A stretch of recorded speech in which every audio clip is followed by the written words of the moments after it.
makan minum saat bulan Ramadan, saat buka puasa tetap hidup.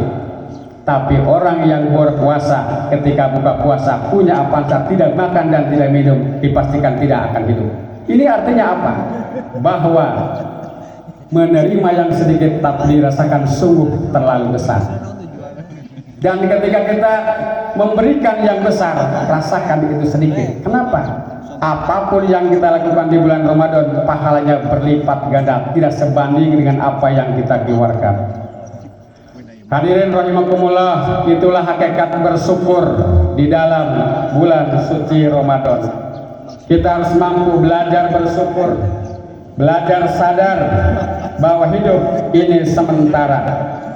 Puasa mengajarkan kita satu prinsip, ketika menerima sedikit, hati merasa cukup. Ketika memberi banyak, jiwa masih kurang. Inilah hakikat syukur, yang insya Allah ketika kemampuan kita bersyukur, maka akan tambah terus nikmat dari Allah Subhanahu wa Ta'ala.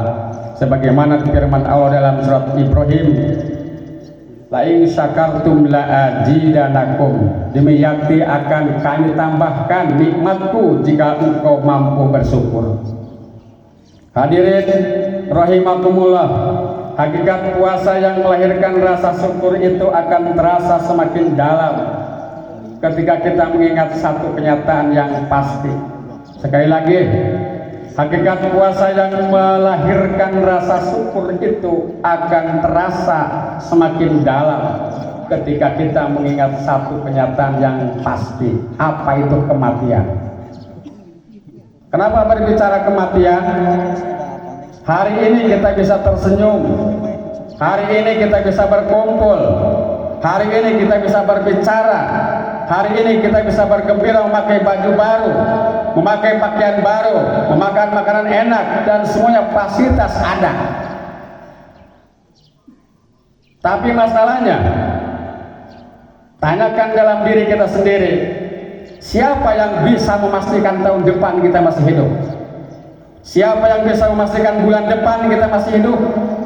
Siapa yang bisa memastikan minggu depan masih hidup? Bahkan siapa yang bisa memastikan besok pagi kita masih hidup? Kita nggak saksikan bersama.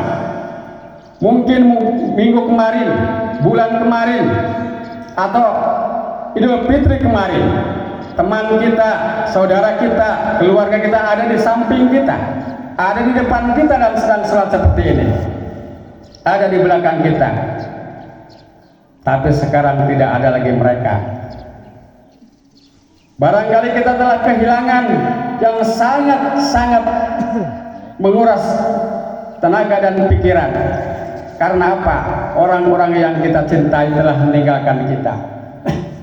Bisa jadi kita ditinggalkan oleh ayah kita, oleh ibu kita, oleh suami kita, oleh istri kita, oleh saudara-saudara kita, tetangga kita, sahabat-sahabat kita. Saya pun kehilangan sahabat 5 orang sekaligus dalam 1 minggu. Ini hal yang sangat tidak sangka sekali. Karena apa?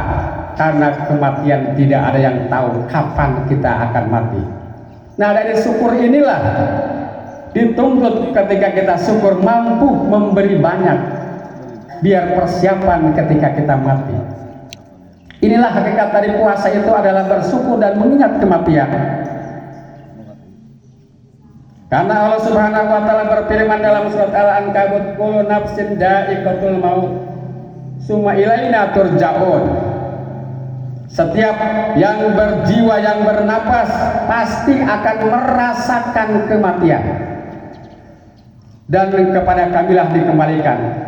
Ingat bahasa Al-Quran, akan merasakan kematian, bukan akan mati, tapi akan merasakan kematian.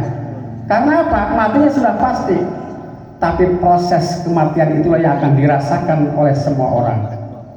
Nah, inilah hadirin yang berbahagia, ayat ini menegaskan bahwa hidup ini bukan tempat tinggal, tetapi tempat singgah.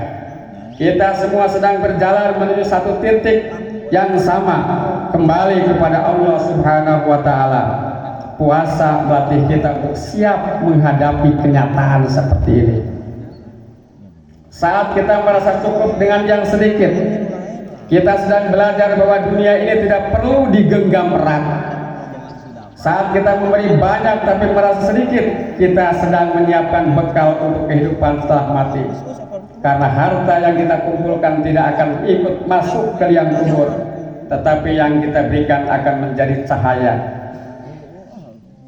Hadirin rahimakumullah, kebanyakan orang ketika akan mati, sebagaimana digambarkan oleh hadis Rasulullah SAW, yaqul ibnu Adam mali mali wahalaka min malika ila ma akalta fa abnaita aw labista fa abalaita aw tasaddaqta fa amdaita. Ketika ibnu Adam akan mati, kalimat yang diingat dan disebut adalah hartaku, hartaku, keluargaku, keluargaku. Padahal kata Nabi, yang dimaksud harta itu adalah sesuatu yang kita makan dan habis, yang dipakai sudah rusak, dan yang kita sedekahkan akan abadi. Itulah harta yang sesungguhnya. Nah, maka kalimat memberi banyak dirasa sedikit itu karena apa? Karena sedekah akan bermanfaat buat kita. Hadirin rahimakumullah, karena ia sadar umur tidak bisa dijamin, umur tidak bisa ditentukan, dan umur adalah diakhiri dengan ajal. Ajal adalah batasnya usia. Jadi kematian seseorang bukan karena sebab. Sebab tidak akan mempengaruhi orang mati, tapi orang mati karena ajalnya. Kontrak umurnya telah habis. Kenapa di bulan Ramadan ini membicarakan masalah kematian? Karena jarang kita sadar sekali setelah berhura-hura, setelah berbahagia, setelah bersyukur, tapi tidak pernah ingat kelanjutan dari kata syukur itu. Di sini bukan untuk menakut-nakuti, tapi untuk merespon diri kita sendiri, bahwa semua permasalahan yang kita hadapi sekarang ini, jangan pernah mengatakan kepada Allah, ya Allah, bagaimana mungkin hidupku ini banyak masalah. Tapi katakan kepada banyak masalah, aku punya Allah. Nah, maka dengan demikian hidup kita akan terasa nikmat, hidup kita akan terasa senang.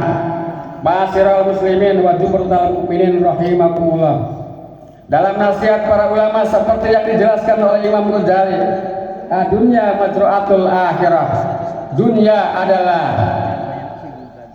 kebunnya, persiapannya untuk akhirat. Artinya selama kita masih hidup, selama kita masih mampu, selama kita masih bisa, maka lakukan kebaikan-kebaikan untuk bekal hidup kita. Hadirin rahimakumullah, oleh karena itu kemampuan kita untuk bersyukur kepada nikmat Allah Subhanahu wa taala yang melahirkan jiwa ingat akan kematian, maka satu hal yang pasti kita banyak kesalahan kepada sesama. Oleh karena itu tidak ada seorang pun yang terlepas daripada dosa, maka kalimat yang pantas adalah kita saling memaafkan. Ketika kita saling memaafkan dengan hati yang tulus, itulah maka kalimat taqabbalallahu minna wa minkum siyamana wa siyamakum wa ja'alallahu lana minal aidina wal faizin. Semoga Allah menerima kepada kita dan kepada antum semua. Semoga Allah menerima puasa kami dan puasa kita semua, dan semoga Allah menjadikan kita semua minal aidin, kembali kepada kesucian, wal faizin, dan mendapatkan kebahagiaan. Itulah konsep dari minal aidin wal faizin.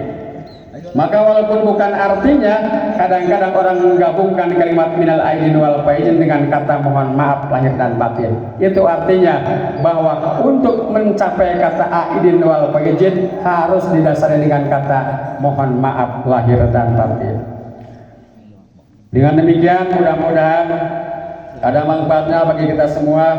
Maka kalimat yang terakhir, orang yang benar-benar berhasil dalam berpuasa adalah orang yang sederhana dalam menerima, orang yang ringan dalam memberi, dan orang yang sadar bahwa hidup ini tidak akan lama. Ia tidak menunda kebaikan karena ia tahu waktunya bisa habis kapan saja. Ia tidak sombong dengan dunia karena ia tahu semuanya akan ditinggalkan. Dan ia tidak pelit dalam berbagi karena ia sadar yang dibawa mati bukan apa yang dimiliki, tetapi apa yang disyukuri dan apa yang diberikan. Demikian mudah-mudahan bermanfaat. Barakallahu li wa lakum fil Qur'an.